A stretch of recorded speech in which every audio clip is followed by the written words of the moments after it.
inspection to all the units within Kuala Lumpur area, then the question to us, who is the biggest loser here?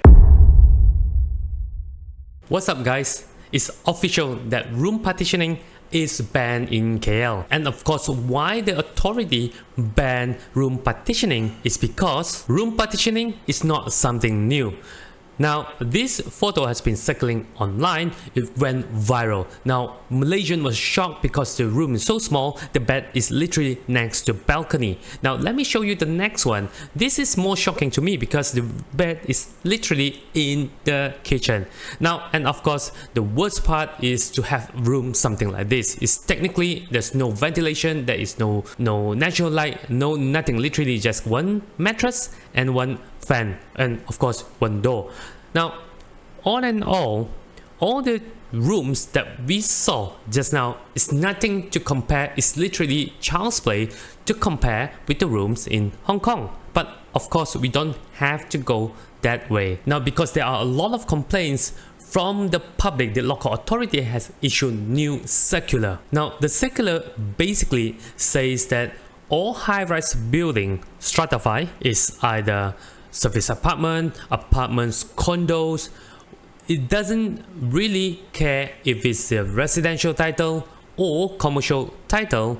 It is illegal to do any additional rooms by converting living rooms and dining spaces, effectively August the 1st. And the letter that has been viral online says clearly that room partitioning is not allowed, okay, whether it's a service apartment or Soho. Now, that includes whether residential or commercial title property. Especially is stressed in the letter that converting living room, kitchen, or any space other than the room is not allowed. Just a disclaimer before we move on to the next section. Now, I do not approve or recognize the way how they partitioning the room by making too small yet they charging too high. Kediaman kecil namun ada hingga berpuluh bilik asalkan dapat sumbat ramai penyewa demi penuhkan kocek si rakus. Itu antara taktik kebanyakan pemilik premis rumah di sekitar ibu kota yang sanggup ubah suai rumah mereka demi mengaut keuntungan berlipat ganda. Lebih tak masuk akal bilik disewa dengan harga cekik darah selain abaikan aspek keselamatan. Kru Buletin TV9 yang melakukan penyamaran mendapati ubah suai melampau berlaku membabitkan bilik sewa bahkan semakin menjadi ikutan. Lebih-lebih lagi yang mempunyai banyak rumah untuk disewa. Now, this is a reason why I think why the room partitioning is popping here and there and in many other areas. Now, simply because I think it's all down to supply and demand. Now, let us look into how much is it actually it costs to rent a property in KL. Now, for this, I've selected an area which is Wang Sam Maju, and if you look into this, a quick survey on the property that being rented available in the market right now. Now, what we're looking at is their partial furnished property. It's a small size property ranging below 900 square feet, and if you look into it, the partial furnished property on average 1002, 1006 and 1007. Now, if we look into the fully furnished small size as well, anything less than 900 square feet, the whole unit that comes with fully furnished is 2001. Okay, let us put into perspective how it plays out. Now, this is a quick calculation for me to illustrate to you guys how much does it cost to rent a unit in a sample area as near as Wang Sam Maju, because it's really close to city center where everyone will commute to work. Alright, if you look into the fully furnished unit, security deposit 2 months, utility deposit half a month, and advance rental 1 month. Alright, this is the standard being charged for renting a whole unit property by typical agent. Alright, this is the fully furnished. It costs 7,000 upfront. Okay, So this is based on the month rental for fully furnished. Now what if we look into partial furnished unit? Now it's the same, 2 months security deposit, half month utility deposit, and advance rental 1 month. Now that comes to 5,006 upfront.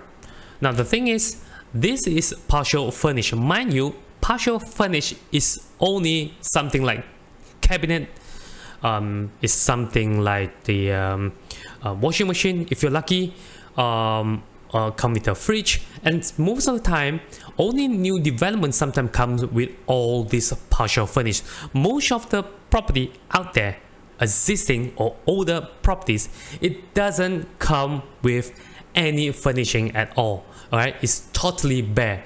Now mind you, the price of upfront cost of 5,006 is excluding the furniture. If you were to add furniture, that would easily add another 1,002 ringgit. That total upfront for partial furnished unit is going to be 6,008. It's almost the same as the fully furnished unit. Now what is more important for us to take note is that, did you know that 6,008 is just barely to cover the security deposit, utility deposit, and advance rental? However, did you look into this? This is excluding the tenancy agreement and the stamp duty. Now that would easily cost another 700 ringgit. Altogether, we're talking about 7,000 to 8,000 to rent a unit.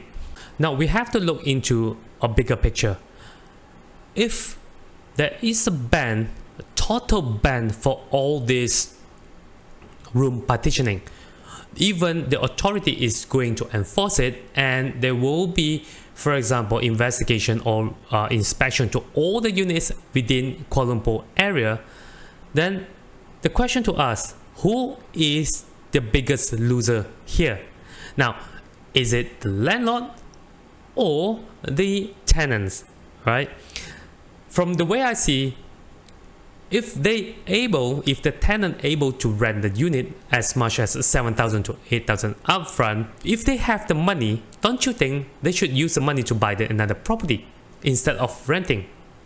Now, and of course, if you think it logically, the reason why they opt for the cheaper rental is because they cannot afford to rent, and they cannot able to buy property because they are unable to get the loan. So this is, as much as the authority want to impose the blanket ban on the whole room partitioning thing, right? Which is good. I have to agree that on some certain level we have to ban, or maybe we have to maybe summon or give penalty to the people that actually being caught to provide a room partitioning that's really is not safe, number one. Number two is that this is really small and without proper living condition. For example, the one in Maluri, there's no natural lighting, there's no windows, and only a fan and a door, all right, and a light, of course. So this is not something that I agree with, of course, but we have to look into the bigger picture. Who will be affected? Again, is it the landlord or the tenant? So comments down below, what do you think? Who will be affected if one day, say for example, in a click, right, all the rooms gone? So what is going to happen? And most importantly, what I'm looking at, the reason why people opt for the smaller room or the cheaper rental, and because they have a job in KL, they want to make a living in KL. But the problem is, the bigger problem is, our income is not raising fast enough. The inflation is getting up higher and higher. People tend to cut costs. One of the way how to cut cost of living is to compromise on the place that you live. Now, mind you, those people that actually renting room, that usually singles, they are coming from other states, so they don't really mind to stay in a small room. a lot of people, they only see what they want to see from the internet. There are a lot of decent rooms that, although some of them they actually partition few of the area, for example the living room, but with the disclaimer here, I'm not supported if they do it very small. But some of the responsible owner, they make it really huge, the room, and come with the good ventilation, come with air conditioning, fully furnished and everything, very decent. Okay, so by implementing the whole blanket to ban altogether, it might not be the smartest move. Okay, it could be a fire back into the society in general. Now this is what I think. It's all down to supply and demand. If there is no demand, where is the supply? Right? That is the logic. Now what we are looking at is the problem that has been happening in KL. Now in fact in the whole world. The problem of housing is never ending. Now for the government or the authority to implement a blanket ruling to ban the room partitioning is just a shortcut, in my opinion. Okay.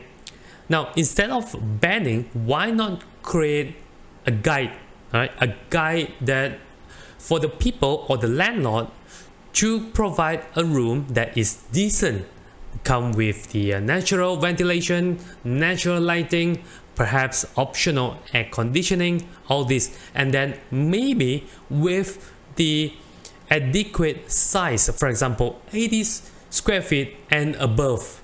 Okay, it could be something like this. Now it will never come to this stage where a lot of people actually opting for the room rentals in the partition, because it is the cheaper alternative. Okay, so this is the housing issue is never ending unless there is a drastic initiative from the government to provide cheaper and better living area or housing for the people to buy. Now what we have in the market right now is like 300k. Now I have been through, because I deal with many of the potential investors or home buyers. When you look into face the fact, when you look into their financial standing, the income statement, all this, they unable to get the loan. Now this is another whole topic, that why the room partitioning is booming for the past few years. Okay, so let's ponder into this, and of course that is the whole topic altogether. What do you think? By the end of the day, who is the loser here? Put in the comment and let's us discuss what is the main situation and how is the whole society actually coping with all this. Now mind you, not a lot of people actually know into this. Only certain small fraction, like maybe 5%, especially those property investors, that really know about this. So let's discuss, and don't forget to share this video.